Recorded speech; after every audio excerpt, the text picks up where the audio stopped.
Chers amis, frères et sœurs, dans le récit de la Passion selon saint Marc que nous avons entendu ce matin, nous méditerons le verset 3 du chapitre 14.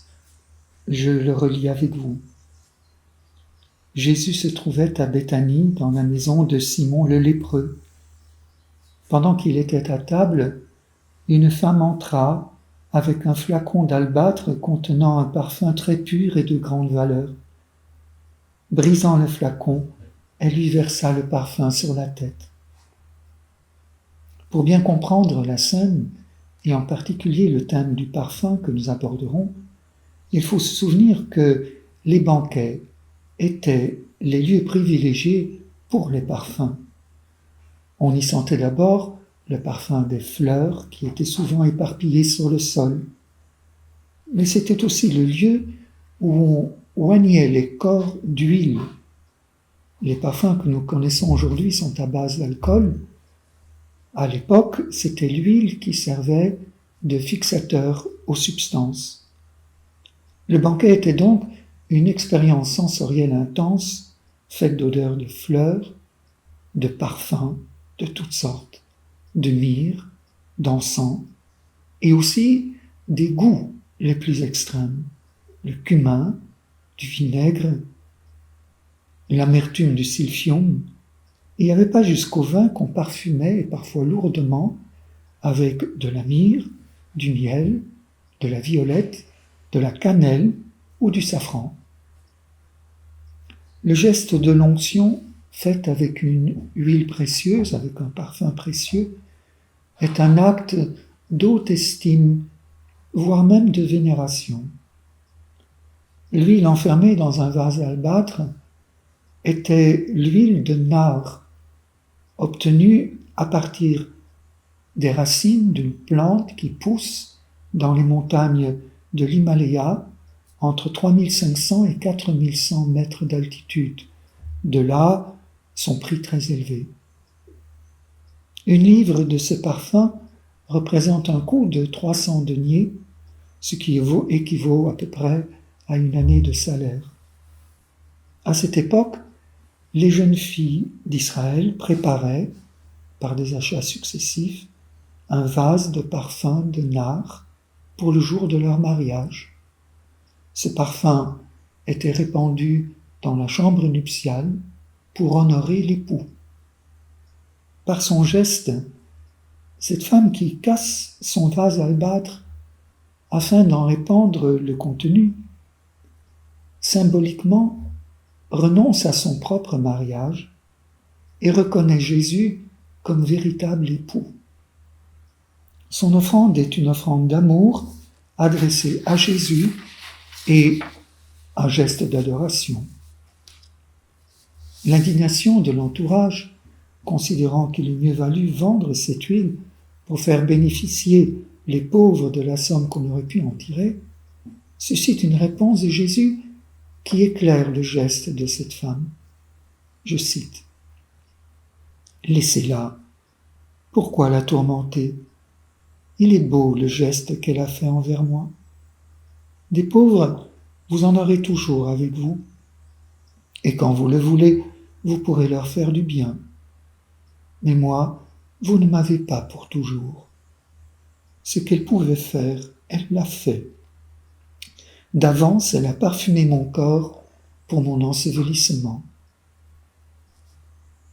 L'aumône était hautement estimée en Israël, mais on appréciait plus encore les œuvres charitables, c'est-à-dire les actes que quelqu'un pose au bénéfice d'autrui et dans lesquels il paie de sa personne. Cela valait mieux que les dons d'argent. Or, nous le savons bien, à partir du livre de Tobie, l'ensevelissement des morts faisait partie des œuvres de miséricorde. Il est alors parfaitement possible que l'action de cette femme ait été considérée comme une œuvre de charité de cette espèce.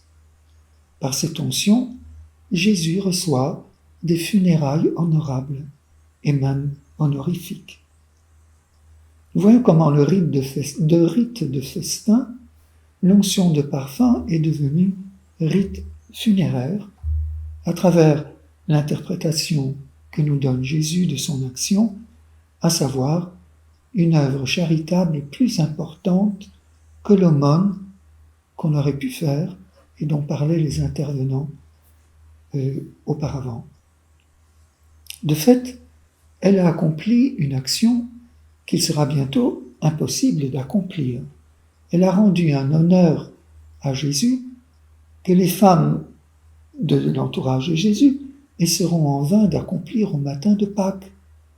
Lorsqu'elles arriveront au tombeau avec leurs aromates, le corps de Jésus aura déjà disparu.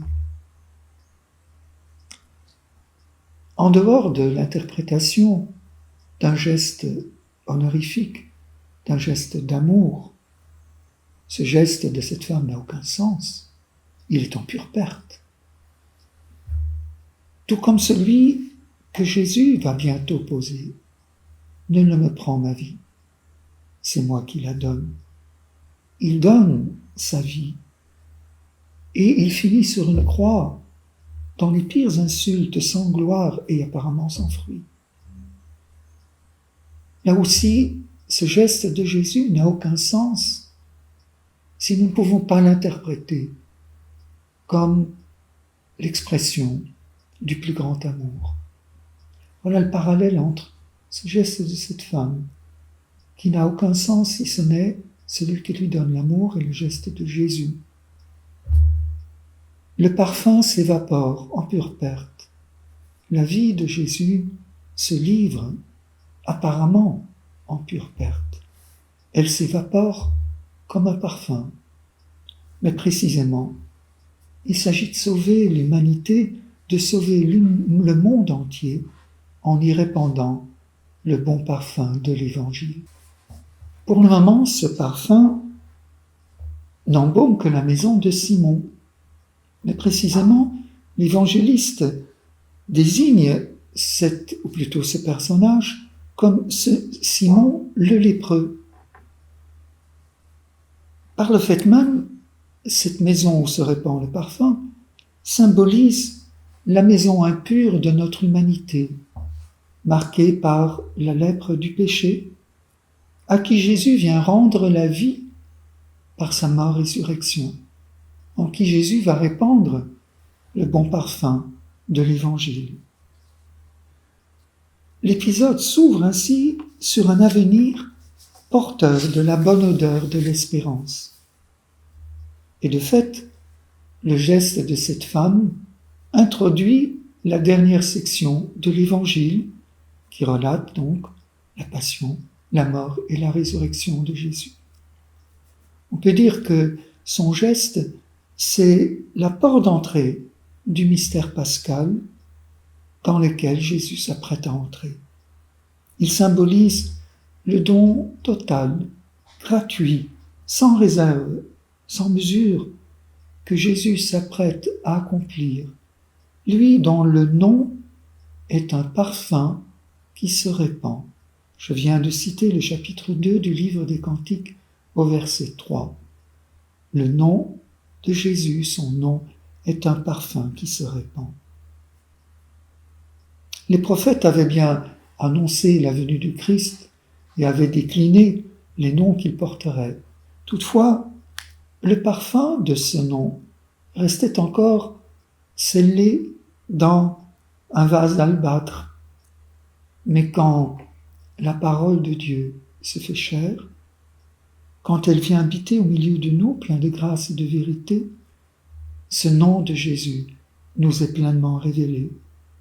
Et il se révèle comme la parfaite expression de la douceur, de l'humilité, de la patience, de la sainteté, de l'amour. Tout cela symbolisé par ce parfum de grand prix.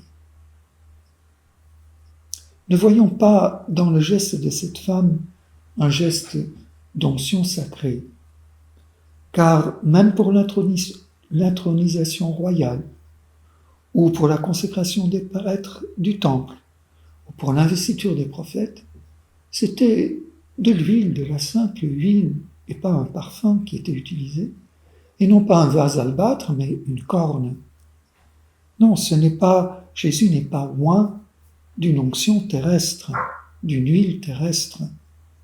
Lors de son baptême au Jourdain par le Baptiste, l'onction qui le consacre est celle de l'Esprit Saint. Je reprends ce passage du premier chapitre de Saint Jean. Jean rendit ce témoignage: « J'ai vu l'Esprit descendre du ciel comme une colombe, et il demeura sur lui. Et moi je ne le connaissais pas, mais celui qui m'a envoyé baptiser dans l'eau m'a dit: celui sur qui tu verras l'Esprit descendre et demeurer, celui-là baptise dans l'Esprit Saint. Moi j'ai vu et je rends témoignage, c'est lui le Fils de Dieu. » Ainsi, le parfum précieux que cette femme verse sur la tête de Jésus est un rappel de l'onction spirituelle qu'il a reçue du Père et qu'il l'accrédite comme grand prêtre de l'Alliance nouvelle.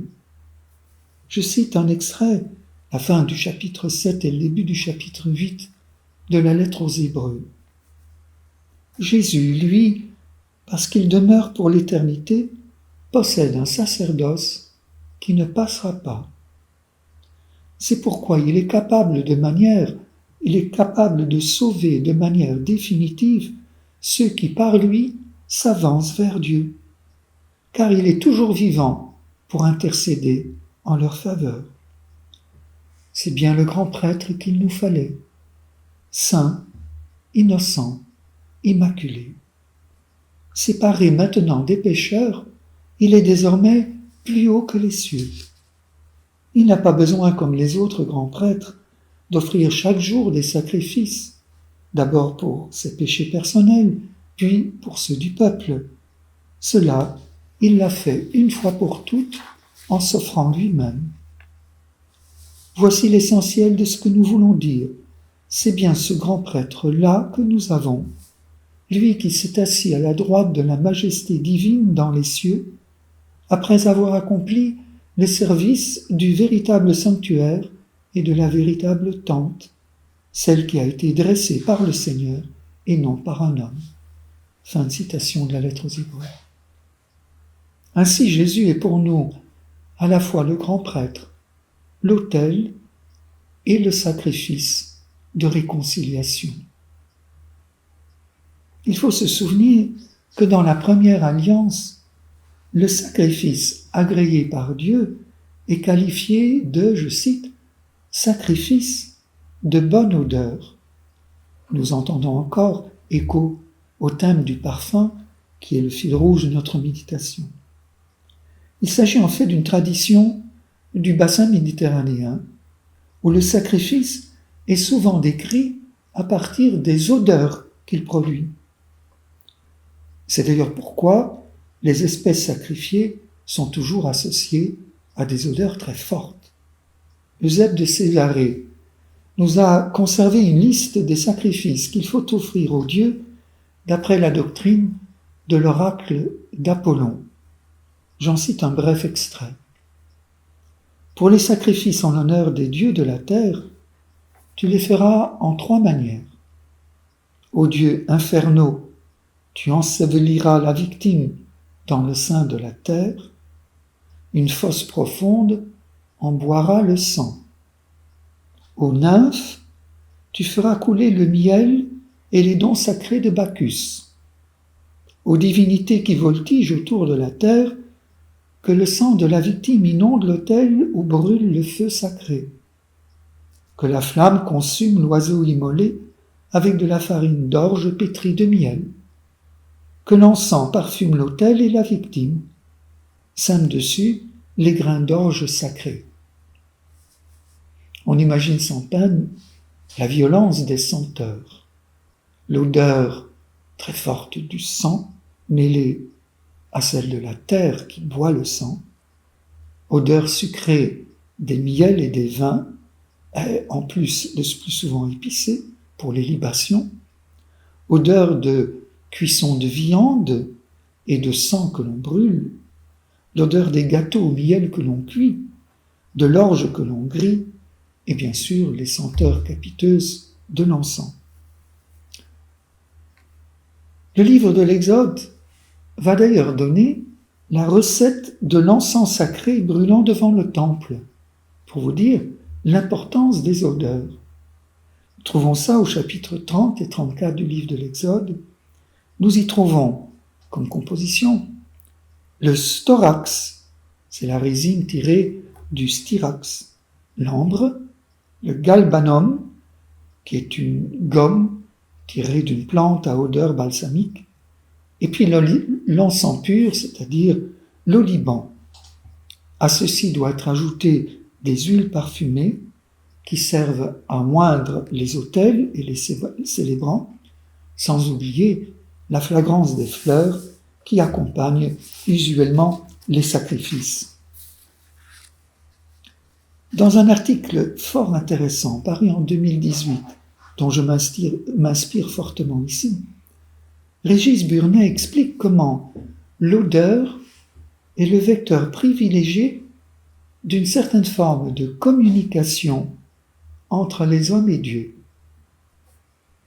Ainsi, le sacrifice de bonne odeur est un message, un appel, une demande adressée à Dieu.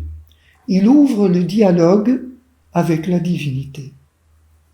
Et cette conception de l'odeur comme moyen de communication a pris une place prépondérante en Israël en raison de l'absolue transcendance de Dieu. Avec le respect de la loi, l'odeur des sacrifices est somme toute le seul moyen de communication dont disposent les hommes pour parler avec Adonai.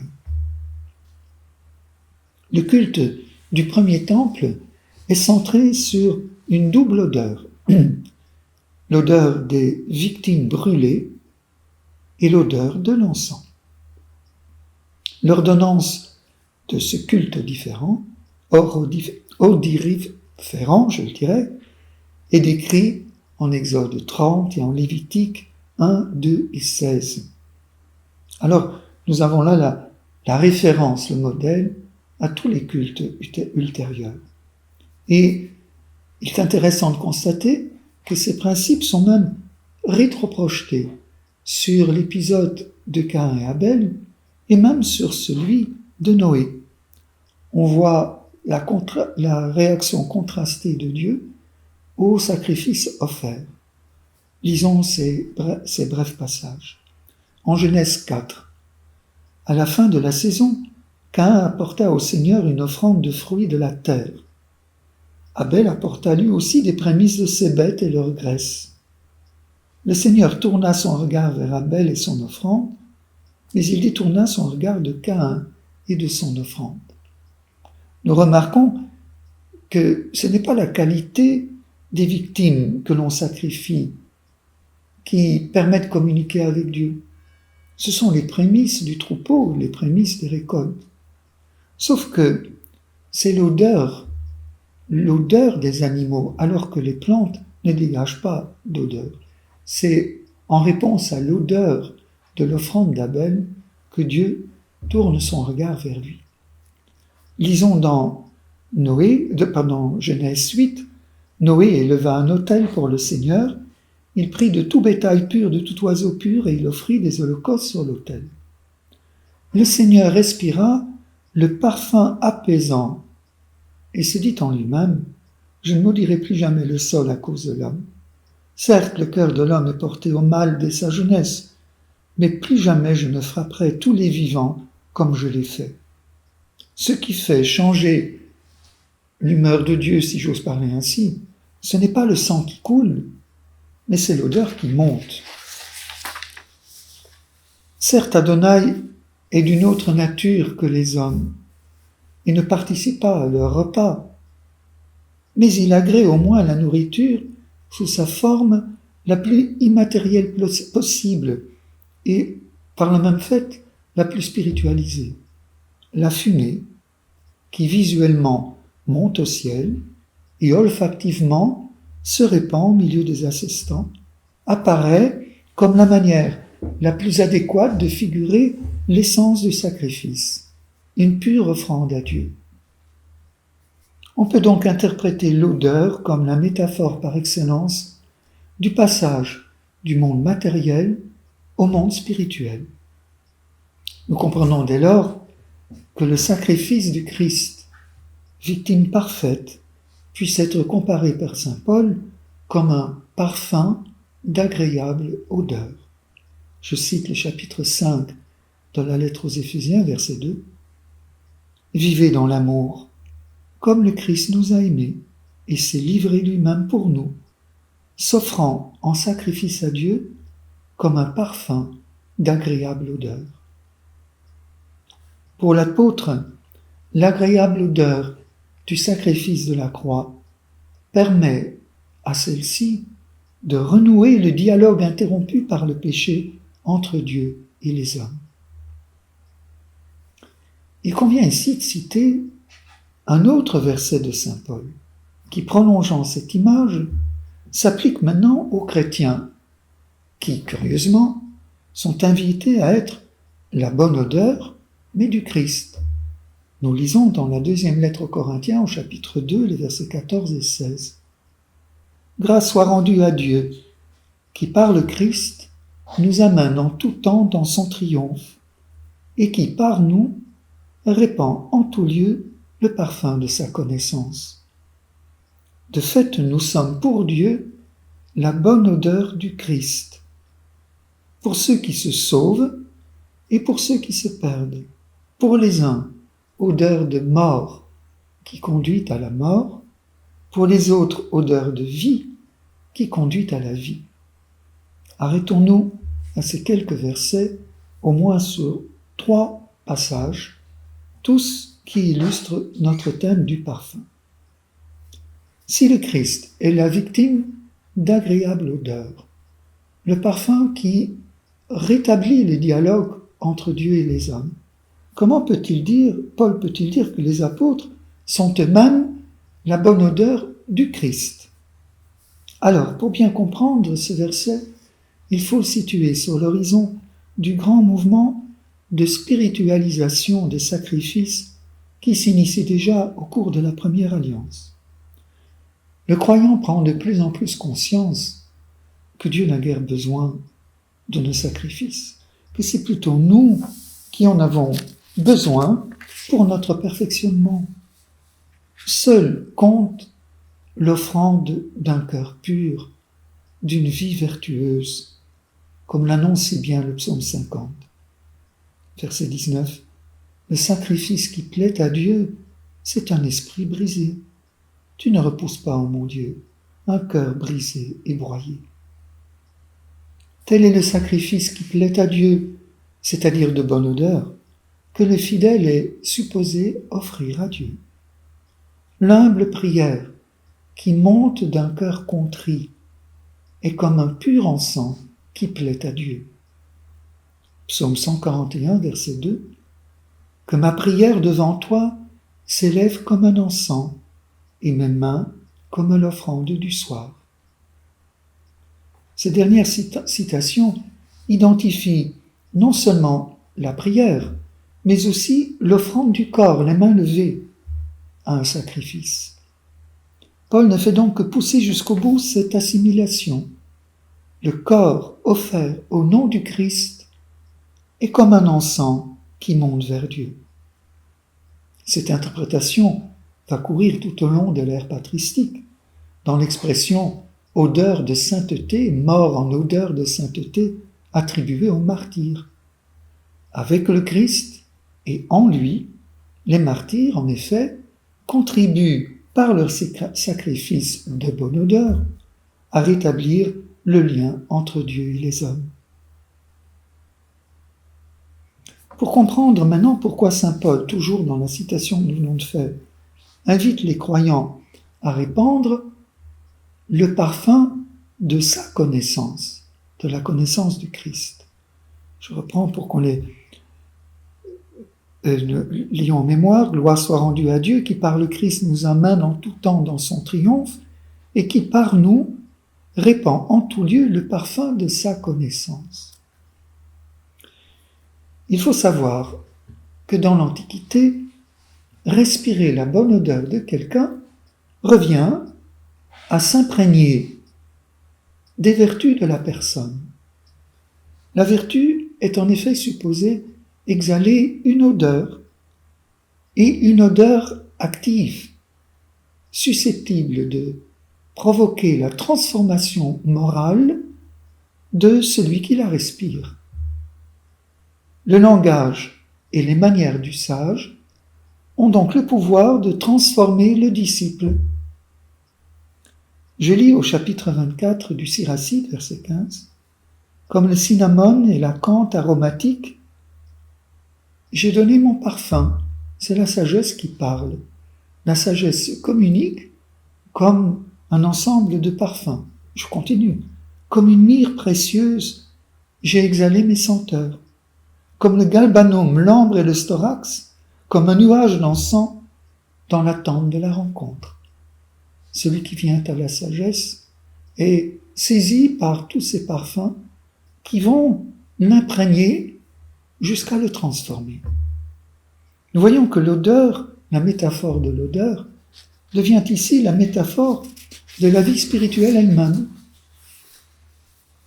La bonne odeur de l'offrande du Christ, de la sagesse suprême incarnée, et bien sûr, bonne odeur de la sagesse et de la connaissance divine. Tous les parfums que nous avons entendus énumérer dans le livre du Siracide sont ceux qui se communiquent lorsque nous approchons de la personne du Christ. Et par le fait même, puisque Jésus rayonne ce parfum, cette bonne odeur de la sagesse, imagée dans tous ces parfums, cela nous permet de comprendre comment le processus d'évangélisation est comme un parfum déversé depuis le tombeau vide et appelé à embaumer le monde entier. Voilà pourquoi nous, en tant qu'évangélisateurs, nous sommes appelés à répandre en tout lieu le parfum de sa connaissance, de sa sagesse, de la sagesse suprême du Christ, de sa mort, sagesse de la croix et de sa résurrection. Ce parfum si bien décrit dans le livre du Siracide. Dernier passage de ces versets si denses de la lettre aux Corinthiens, essayons de comprendre à la fin de la citation de Paul.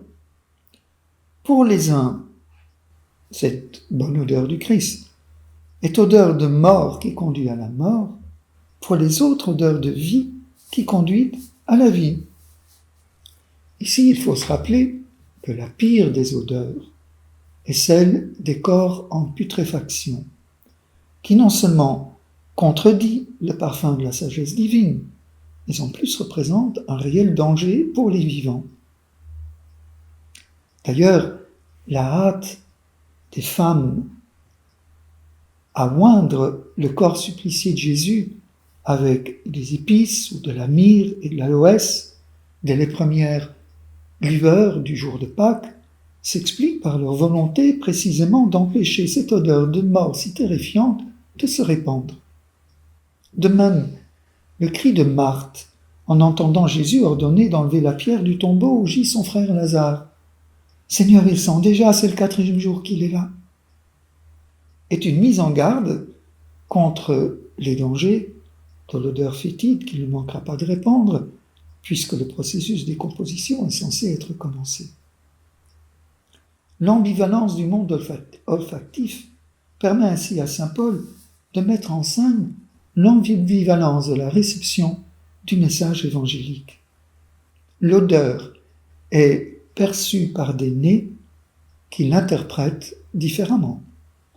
Pour les cœurs de pierre qui s'obstinent dans leur incrédulité, la bonne nouvelle est perçue comme une odeur de mort qui mène à la mort, comme un miasme.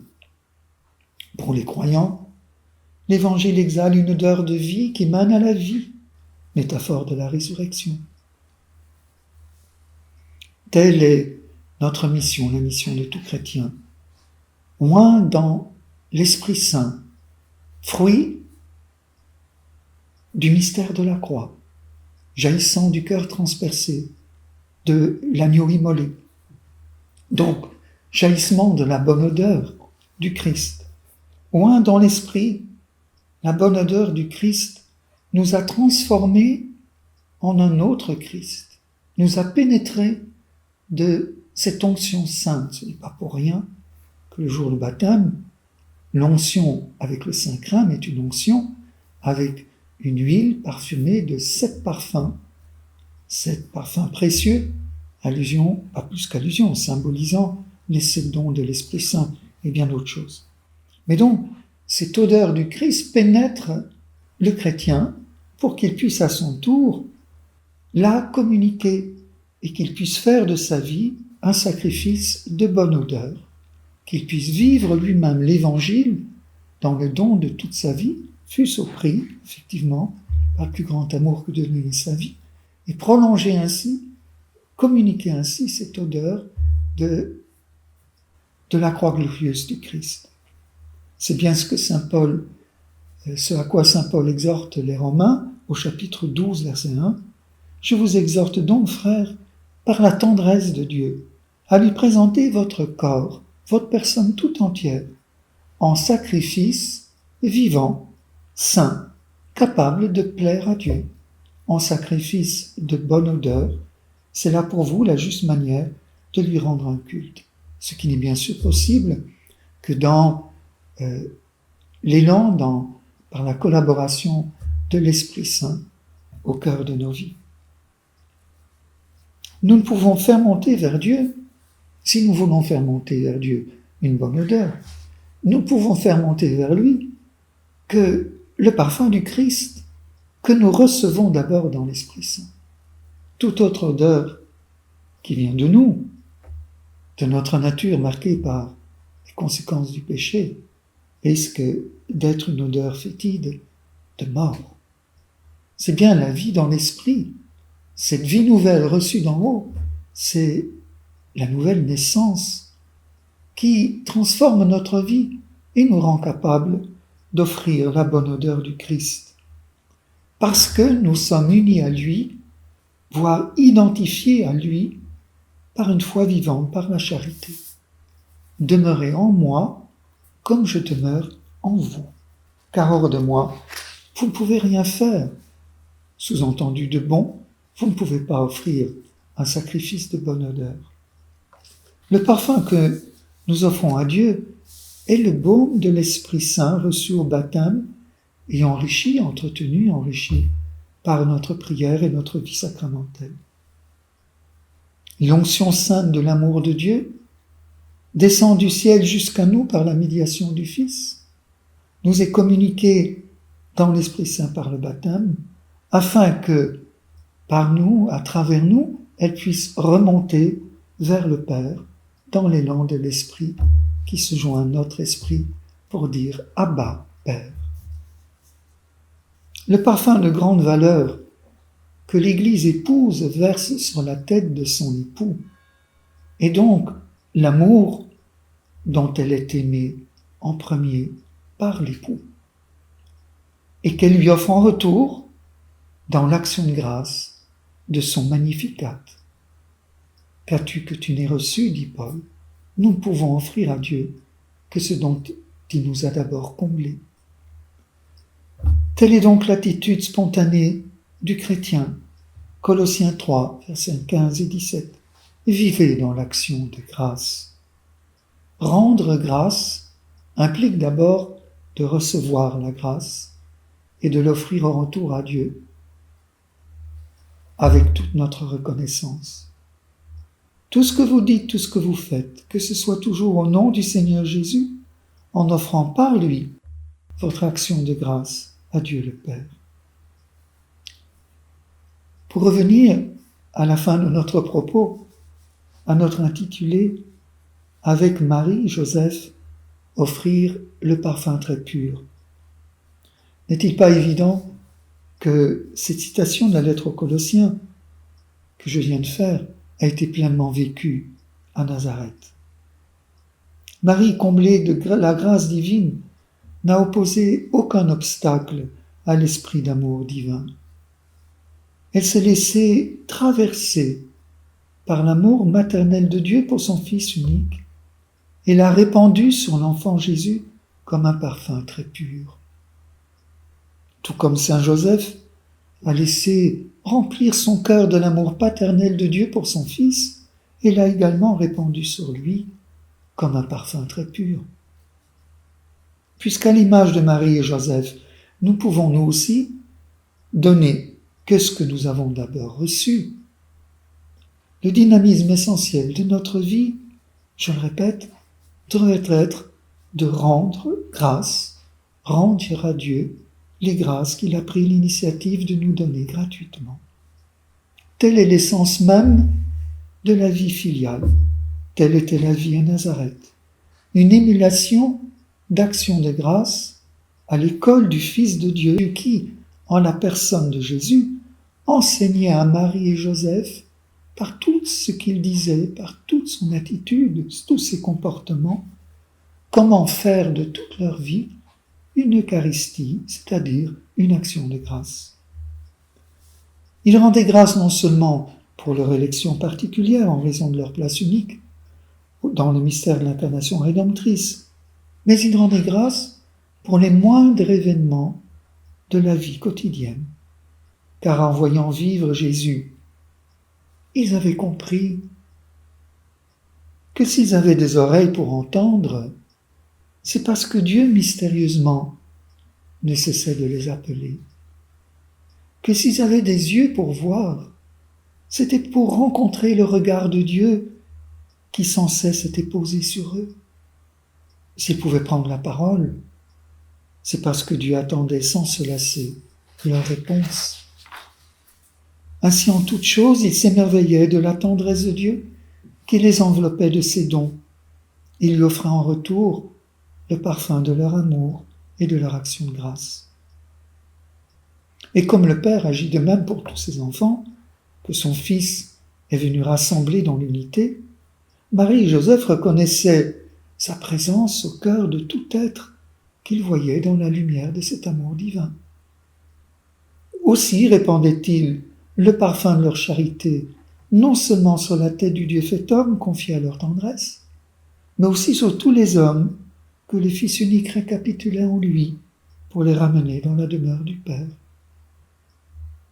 Oui, Nazareth est l'école où nous apprenons à revenir à l'essentiel, c'est-à-dire à demeurer en présence de Dieu, à demeurer dans l'onction de l'Esprit Saint, pour pouvoir à notre tour faire de notre vie une Eucharistie, unie à celle du Fils unique qui reflue vers son Père dans une éternelle action de grâce. Qu'à la prière de Marie et de Joseph, le Père envoie dans nos cœurs le parfum très pur de l'esprit de charité, pour qu'il chasse les miasmes de nos péchés et que nous puissions répandre partout la bonne odeur de la connaissance du Christ Jésus notre Seigneur. Puissions-nous, tout au long de cette semaine sainte, offrir à Jésus qui s'immole pour nous le parfum de notre tendresse, en réparation pour l'indifférence des hommes de notre temps qui ont oublié l'amour dont ils sont aimés. Que la Vierge Marie nous conduise dans ce mystère de compassion. Je vous salue, Marie, pleine de grâce. Le Seigneur est avec vous.